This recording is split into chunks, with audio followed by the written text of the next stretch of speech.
Topal, c'est un frérot. Axel, c'est quelqu'un que j'apprécie. Et Axel, le fight qu'il a fait, c'est un fight de ouf. Sportif, pour une personne qui veut évoluer dans le MMA, je conseillerais de rester en France. Maintenant, que ce soit dans le sud de la France avec Aldric Lassata et le Boxing Squad qui font un travail de ouf. On est aujourd'hui donc à Dubaï, à la sortie de Dubaï. Donc vraiment, j'aimerais d'abord faire vraiment connaissance, tu vois. Donc savoir un peu quand est-ce que, depuis le début, où est-ce que tu as vécu déjà, même avant le sport. Ok. Où est-ce que tu es né, où est-ce que tu as vécu, où est-ce que maintenant on sait où tu es aujourd'hui. Ouais, bah écoute, moi j'ai fait la moitié de ma vie vers Paris, et ensuite ça j'ai fait l'autre moitié de ma vie dans le sud, à Antibes. Donc voilà, j'ai grandi à Antibes, j'ai commencé tout ce qui est jiu-jitsu brésilien, boxe, etc. J'ai commencé à Nice. Et voilà, donc j'ai commencé les sports très jeune, j'ai commencé à 5 ans. Voilà, mon père, dès que j'ai su marcher, il m'a dit allez, au sport de combat. Donc j'ai commencé par le taekwondo. J'ai commencé par le taekwondo jusqu'à l'âge de mes 13 ans. J'ai eu un court arrêt de 4 ans environ, par des problèmes de croissance où je pouvais plus. Bref, je pouvais difficilement marcher, etc. à cause des problèmes de croissance. Et ensuite, bah, mon père, encore une fois, m'a poussé derrière, il m'a poussé à la Gracie Barra Antibes, chez Christian Rodriguez. Et du coup, j'ai commencé le jiu-jitsu là-bas. Et tout a commencé là-bas. Déjà à cette époque-là, plus jeune, je regardais des vidéos du Pride, de l'époque de Wanderlei Silva, Shogun Rua, enfin, toutes ces bêtes-là. C'est mon cousin qui m'a emmené les DVD, je me souviens. Et du coup, voilà, j'avais toujours dans le coin de ma tête de devenir MMA fighter. Donc ça a été, parce qu'il y a beaucoup de sportifs aujourd'hui qui sont dans la MMA. Dans l'enfance, ils visaient même pas ça. Et toi, alors, t'avais déjà ça en tête. Ouais, c'était un rêve depuis tout jeune. J'ai été bercé au film de Bruce Lee et tout ça, du coup, et au DVD, du coup. Et voilà, donc moi, je voulais vraiment devenir professionnel fighter. Bon, à l'époque, quand j'étais jeune, c'était pas développé comme maintenant, du coup, bah, je savais pas comment ça allait se passer. Et du coup, en 2016, je suis monté sur Paris. On connaissait beaucoup le MMA Factory à l'époque. Donc j'ai poussé les portes du MMA Factory en janvier 2017, je crois. Et jusqu'à quand t'es resté là-bas? Je suis resté 3 ans. 3 ans? 3 ans, ouais. Après j'ai fait une petite escale à Enerfight. Et ensuite je me suis installé aux Émirats. Ok. Est-ce qu'Enerfight se trouve Paris aussi? Pareil, en fait, MMA Factory à l'époque c'était dans le 12e. C'est toujours dans le 12e là, à l'heure actuelle. Et après, Nerfest, c'est dans le 13e. Enfin, ils ont différents clubs. Ils en ont en République, sur Paris. C'est tous dans Paris Centre. Le changement, c'était pour une raison ou tout simplement? Non, c'est une question d'affinité, etc. Il y a d'anciens du MMA Factory qui étaient là-bas. Jean Enda et Chaban, qui me suivent toujours d'ailleurs. Je suis toujours en contact avec eux. Quand on établit un game plan, etc., c'est par eux que je passe. Donc voilà, c'était une suite logique. J'ai juste affinité avec les gars. Quoi. Et du coup, t'as déménagé? Ouais, j'ai déménagé il y a 2 ans maintenant. J'ai déménagé à 2 ans. Donc voilà, ma femme, à la sortie de ses études, a eu une opportunité par son travail, pour sa compagnie. On lui a proposé de venir aux Émirats. Elle m'a demandé qu'est-ce que j'en pensais. Je lui ai dit, fonçons, on y va. Et du coup, voilà, on s'est installé il y a 2 ans à Abu Dhabi. Donc, on est dans les Émirats. Il y a Dubaï, il y a Abu Dhabi, il y a différents Émirats. Moi, j'habite sur Abu Dhabi. Je m'entraîne sur Abu Dhabi. Enfin, toute ma vie est sur Abu Dhabi. Ça fait 2 ans que j'y suis et je suis très bien. Est-ce qu'il y a une différence dans le monde MMA, France et Abu Dhabi? Bah, les Français, de manière générale, on a cette culture des sports de combat. Des sports, je dirais même. Des sports, quels qu'ils soient. Et du coup, bah, on est bien en avance en France quand même. En tout cas, à Dubaï, il y a quelques clubs qui sont vraiment pas mal. À Abu Dhabi, c'est encore un petit peu en retard. Donc voilà, il y a pas encore de structure vraiment de MMA à Abu Dhabi en tout cas. Sur Dubaï, oui, il y a 2-3 clubs, je crois, qui sont vraiment pas mal au niveau MMA. Mais à Abu Dhabi, non. Du coup, c'est un peu difficile pour m'entraîner, etc. Mais j'ai trouvé quelques sparring partners, dont un qui est Jaurès, c'est un de mes principaux partenaires d'entraînement. Donc voilà, sinon, bah, la grosse différence, c'est qu'en France, c'est structuré, qu'il y a beaucoup de niveaux, il y a énormément de niveaux et tu peux trouver énormément de sparring partners. Tu t'entraînes tout seul, d'après ce que je compris. Ouais, j'ai une grosse partie où je m'entraîne seul. Mais déjà, depuis pas mal de temps, je suis quelqu'un qui, même à l'époque où j'étais au Factory, j'avais un groupe avec Ryan et Tahar Gerbi et Ryan Suazé qui sont là-bas. Et on s'entraînait déjà que tous les trois. Donc ça fait très longtemps que j'ai l'habitude de m'entraîner seul, de manager mes entraînements un peu plus ou moins seul. Et après ça, j'ai environ 2-3 entraînements par semaine en groupe. Mais sinon, là, 80% du temps, c'est tout seul. Et, sur Instagram, par exemple, on voit des combattants et tout ça vouloir se déplacer à Dubaï, mais ils sont pas au courant vraiment, tu sais comment ça se passe ici. Est-ce que il y a vraiment quelque chose d'intéressant à venir s'entraîner ici, ou France, c'est pour l'instant mieux que ici? Moi, je pense que son choix de venir à Dubaï, c'est un choix plus sur la vie personnelle par rapport à peut-être ses convictions religieuses ou le lifestyle, etc. C'est vraiment pour ces raisons-là que je pousserai les gens à venir aux Émirats parce que c'est vraiment un beau pays et qui va vers le futur. Ouais.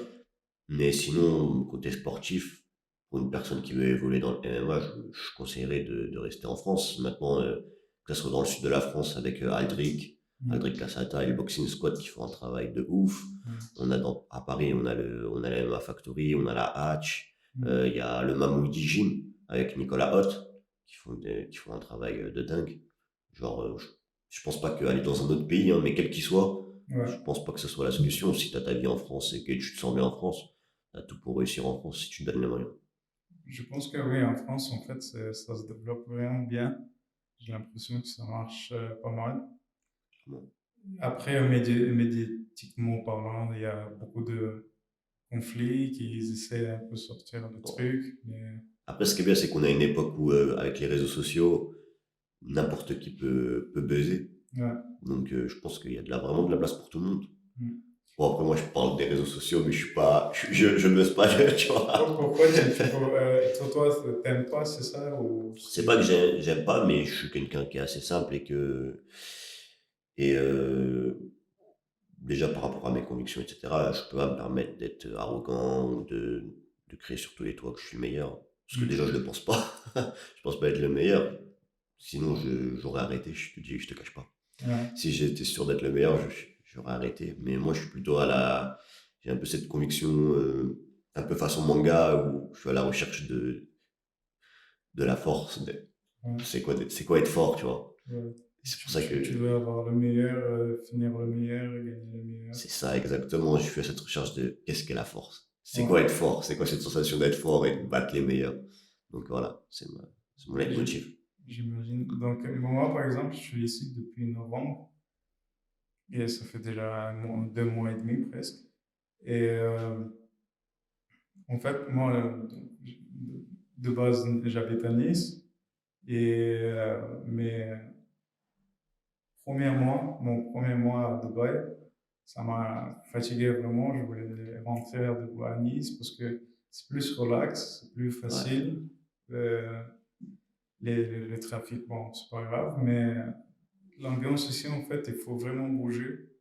Il faut avoir de l'énergie, faire des reconnaissances et tout. Donc, toi, ça fait 2 ans. Est-ce que ça va, tu t'habitues? Tu t'es habitué En ou... fait, je te cache pas que la plupart, bah, en France en tout cas, on connaît que Dubaï. Sauf que, et on connaît que le Dubaï Downtown, Business Bay, Marina, JVC, tout. Ouais. JBR, on connaît que ces places-là. Sauf que Dubaï, c'est super grand. Et, euh, et moi, j'habite à Abu Dhabi. Donc, on est à 1 heure de Dubaï environ. Et c'est un lifestyle complètement différent. C'est beaucoup plus familial, c'est beaucoup plus tranquille. Du coup, je m'y retrouve. Moi, ma vie, je suis vraiment relax. Il n'y a pas beaucoup de trafic à Abu Dhabi. Nos sorties, c'est d'aller dans les parcs, d'aller dans le désert, faire des barbecues. J'ai vraiment un rythme de vie on peut retrouver une similarité avec le sud de la France où on est un peu tranquille, tu Ouais. vois. Vraiment, je sais que Dubaï, c'est lifestyle, ça bouge, ça bouge, ça bouge, ça bouge. Ouais, depuis que je suis arrivé, j'arrête pas. Des rendez-vous, des networking, des trucs. Vraiment, c'est énorme. Donc, il y a beaucoup de travail. Il faut vraiment bouger pour qu'il se passe quelque chose. Même pour faire sa place, ouais, il faut bouger, parce que c'est un melting pot. Tout le monde vient du monde entier, tout le monde a des ambitions de réussir. Mm. Du coup, ça, quand on est sur Dubaï, on n'arrête pas. On bosse, on charbonne. Ouais, donc, moi, j'ai remarqué ça, qu'il y a beaucoup de choses ici que à Nice, on ne pense même pas. C'est... Ouais. Mais déjà, moi, j'ai vécu une partie de 2016 à 2020. J'étais sur Paris, du coup. Mm. Et déjà, le mode de vie parisien et niçois est déjà complètement Ouais, c'est différent, ça, tu c'est ça. vois. Et du coup, bah, Dubaï, c'est encore une autre vie, parce qu'en plus, ça vibre beaucoup la nuit. Ouais, Du coup, tu dois toujours être actif. c'est ça. La Toujours nuit, actif. c'est.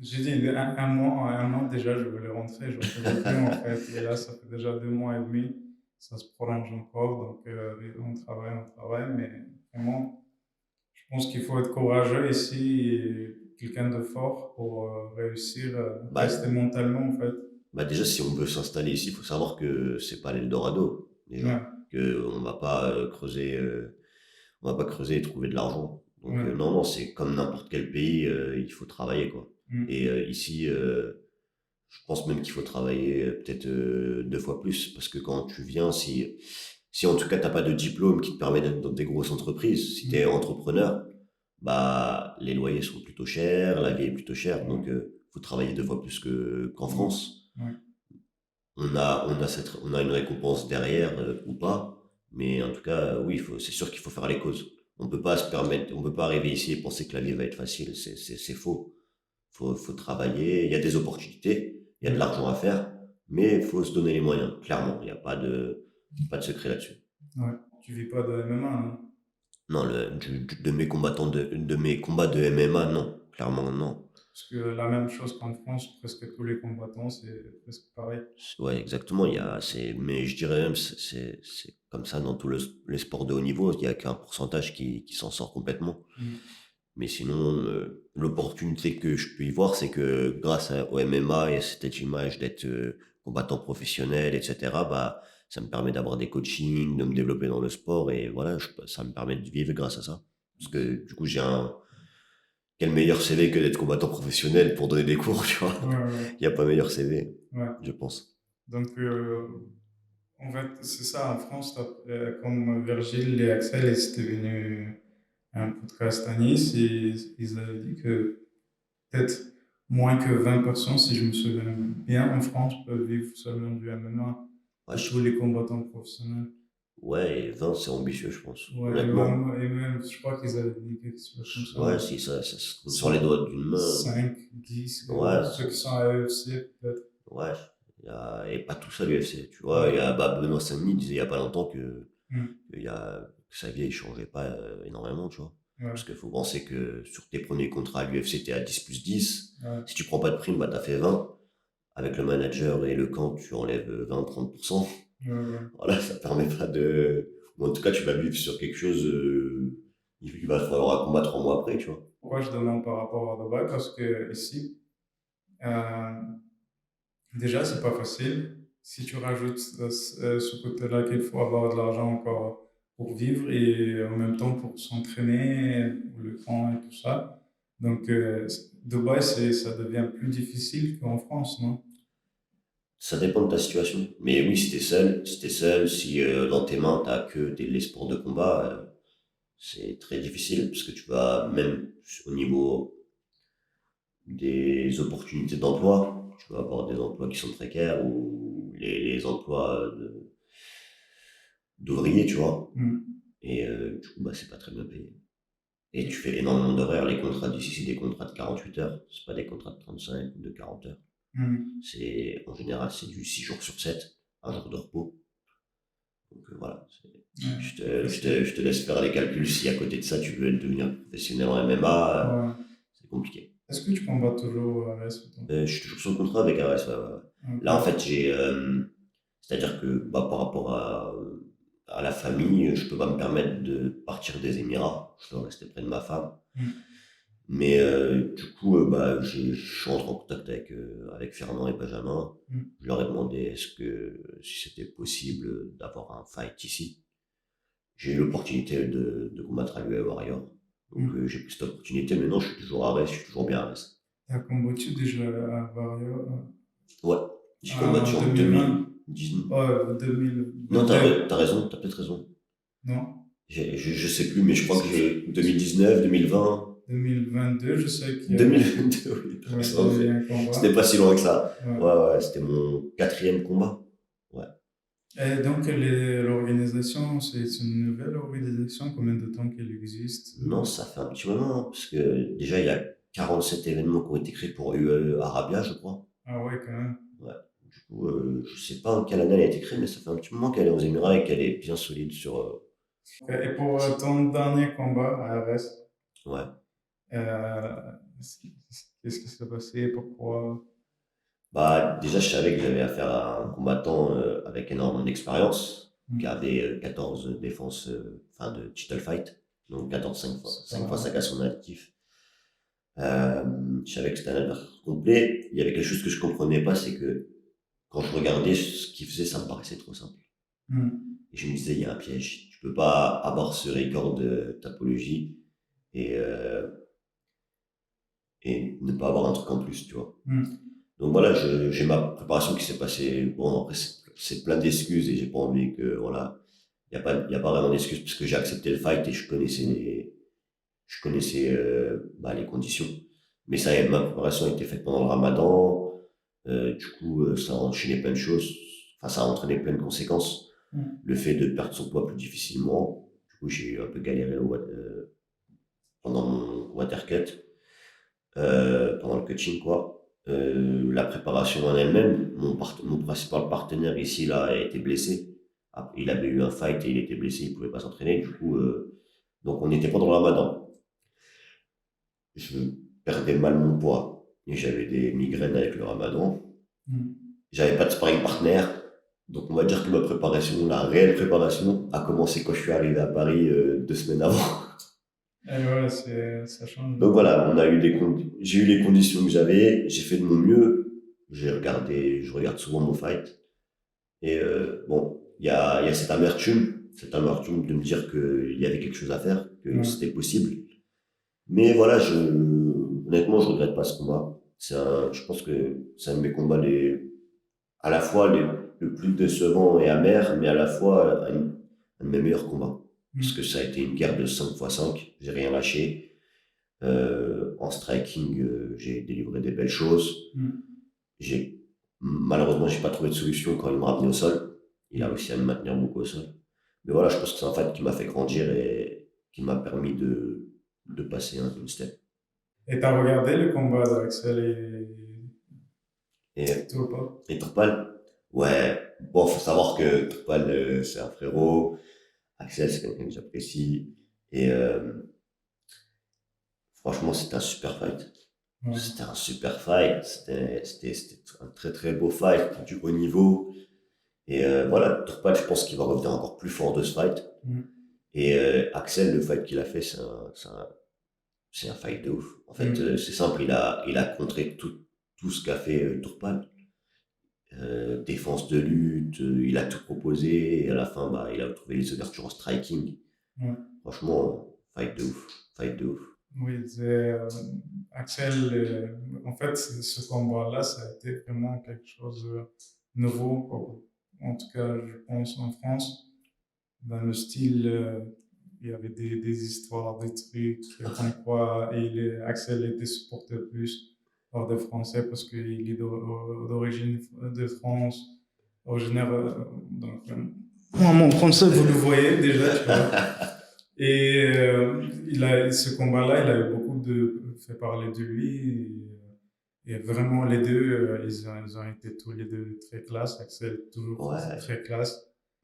Mais tu sais, en France, il y a les mouvements d'extrême droite ou quoi là, qui essayent dès que bah, le combattant s'appelle Axel ou qui s'appelle Paul, parce que tu sais, il y a le Ouais, petit ouais, Paul, il y avait ça ils aussi. prennent, ou Benoît, même Benoît, tu vois, Ouais, ils prennent ces mecs-là parce qu'ils ont des noms bah, originaires de France, tu ouais, vois, et ils essayent de prendre ça en tant que limite croisade, tu vois, ouais, ouais, c'est alors ça. que pas du tout. Dans les gyms en France, on est tous mélangés, et on C'est parle ça. pas d'origine, je sais pas quoi, on est tous français, on se prend pas la tête avec ça. Ouais, Et voilà, on se respecte tous, tu vois. ouais. C'est des débiles sur les réseaux, ça. Moi, par exemple, Paul, et quand bon, il a fait 2 combats contre des Tchétchènes. Ouais, Donc, moi, je suis d'origine tchétchène. Et, donc, et lui, et il y a beaucoup qui, oh, vous aimez pas Paul, vous aimez pas Paul. Mais franchement, moi, quand j'ai vu comment un combat il avançait et tout, après, plus tard, on va voir qu'est-ce que ça donnait, mais moi, j'étais content parce que moi, j'ai aimé l'histoire. Il est venu tout seul et tout ouais, ça, il y carrément. avait une histoire et c'était vraiment beau. Et alors, je me suis dit, bah, qu'il avance, moi, c'est un sport. C'est ça. C'est un sport et qu'il avance. Personnellement, il n'y a aucune haine envers lui ou quoi que ce soit. S'il faudrait se combattre, c'est tout. Au final, c'est deux combattants qui viennent, Hmm. qui échangent des coups, et à la fin, il y a un gagnant, un perdant, tu vois. C'est ça, et c'est ça, faut pas que les gens, parce que il y en a, ils prennent parti, ça devient des conflits, alors que les combattants eux-mêmes, ils se serrent la main à la fin, ils partent, ils vont manger ensemble, Ouais. et t'as un conflit derrière. Donc, les gars, ne faites pas ça, hein, restez tranquilles. Ouais, exactement. Même si on peut on peut faire une petite rivalité gentille par rapport aux origines, etc. On est Hmm. tous français, et en plus de ça, on est tous combattants, ça reste un sport. Ouais, Avec des règles, on n'est pas là pour se tuer ou je ne sais quoi. On ouais, combat, il y a un règlement et on est là dans le respect. Donc hmm. ouais, il faut juste kiffer en fait. C'est ça. S'il y a une petite rivalité par rapport aux origines, tout, s'il y a pas, c'est pas méchant, Ouais, ouais, c'est avec respect, il n'y a pas de mal. c'est Et ça. puis, tu sais, c'est l'engouement, tu sais, Coupe du Monde, les Coupes du Monde de football, de tout C'est ça, ça. dès qu'il y a un drapeau, etc., bah, il y a tout de suite plus d'engouement. Ouais. Mais il faut pas oublier que, voilà, on est tous des combattants, et quand ça se passe sur le sol français, peu importe l'origine, on est français, et puis c'est tout, C'est quoi. ça. Par exemple, tu parles depuis le début. Il n'arrête pas de dire que lui, il aime la France, il représente la France. Ben oui, Et donc, et après le combat, il a dit arrêtez de nous séparer, de diviser, c'est clair. de En nous plus, comparer. on peut être fier d'être français et fier de nos origines aussi, tu vois. Il n'y a pas de C'est mal ça. à être fier C'est ça. d'être tchétchène, d'être fier d'être tunisien, algérien, marocain, peu importe. C'est ça. Il y a pas de... Moi, tu sais, j'aime bien dire à chaque fois, par exemple, tu vas en Tchétchénie, parce que déjà, en Tchétchénie, il y a beaucoup de culture française, dans le sens, il y avait des gens qui écoutaient des chansons françaises, Ouais, etc. Alexandre Dumas, et même lui. Donc, tu peux avoir une voiture, je sais pas, teintée, tu vois, avec des mecs dedans à l'intérieur, et t'as Edith Piaf qui est à fond, tu vois, genre. c'est clair. C'est ce que tu ne verras même pas en France. Les gens, ils ont honte d'écouter ces chansons-là, alors qu'en Chine, non, les gens, ils écoutent vraiment Ouais. les chansons anciennes françaises et tout. C'est une minorité, de toute façon. Faut se dire que ces gens-là, ils existent même pas en vrai. Dans la C'est majorité, on les voit même pas dans la rue en vrai. c'est On ça. les voit C'est ça, en fait, on donne de la visibilité à tous ces gens qui sont vraiment mauvais, pas. Ouais, alors qu'en France, non, il y a beaucoup de gens qui sont. on se prend pas la tête. Ouais, On vit tous ensemble, on se prend pas c'est la tête. ça, c'est ça. On vit à Dubaï, là, ensemble. Donc, on se prend pas la tête du tout. Clairement. Là, c'est encore pire, là, tu vois. Ouais. Mais bon, on est là pour le travail, donc Ouais. une fois terminé, on rentre. Pour toi, moi, je vis ici depuis 2 ans. Ouais, mais Là, j'en toi, fais ma est-ce que troisième. justement, est-ce que tu te dis, tu vas rentrer ou genre, tu vis le jour d'aujourd'hui? Pour l'instant, je suis bien ici. On Hmm. est bien avec ma femme. Donc, pour l'instant, voilà, si on peut rester là, on restera ici et on verra ce que l'avenir nous réserve, tu vois. Ouais. Mais pour l'instant, dans l'objectif, on est ici, on a des projets. Voilà, Inch'Allah, pour l'instant, on reste là. Pour l'instant, on reste aux Ouais. Émirats. Ici à Dubaï, tu as déjà des sponsors, des trucs comme ça, est-ce que tu as réussi à les avoir ou... Mais je vais te dire, moi, j'ai jamais cherché de sponsor. Hmm. Après, voilà, j'ai des amis, j'ai The Wood Barber qui est dans le sud. C'est un barbeur qui me sponsorise. Hmm. Et voilà. Sinon, moi, je cherche pas spécialement, en fait, tu vois. Sur Hmm. ce jeu de côté-là, je suis très mauvais.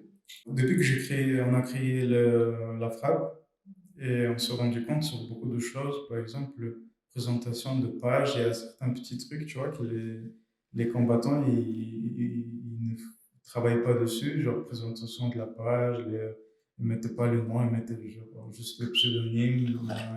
Et après, pour nous, les médias, pour trouver la page Instagram d'une personne, il fallait chercher, savoir comme quoi c'est lui, c'est bien lui, etc. Après, des pages fermées aussi, tu vois.